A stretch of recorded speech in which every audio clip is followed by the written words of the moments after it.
ভগবান সব কিছু আগে থেকেই ঠিকঠাক করে রাখে, কে কোথায় যাবে না যাবে, কি হবে না হবে সব কিছু।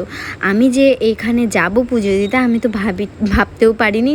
ইনফ্যাক্ট আমি এখনও ভাবতে পারছি না যে আমি পুজো দিয়ে এসেছি।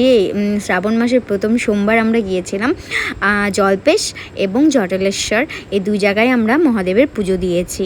আর এটা হচ্ছে জল্পেশ মন্দিরের ভেতরটা। তোমরা দেখো কতটা সুন্দর, তাই না? আর যদিও আমরা সোমবার দিনই বেরিয়েছিলাম বাড়ি থেকে।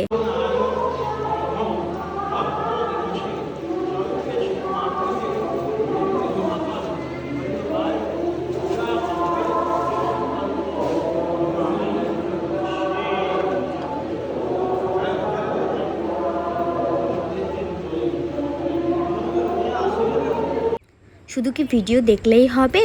তো তোমরা যদি ইউটিউব থেকে দেখো ভিডিওটি, তো অবশ্যই তোমরা সাবস্ক্রাইব করে রাখো আমার চ্যানেলটিকে। আর যদি ফেসবুক থেকে দেখে থাকো ভিডিওটি, তাহলে পেজটিকে ফলো দিয়ে রাখো আর একটা লাইক কমেন্ট শেয়ার করে দিও। এই তো আমার কুট্টি বুড়ির সাথে এখন বাড়ি যাচ্ছি।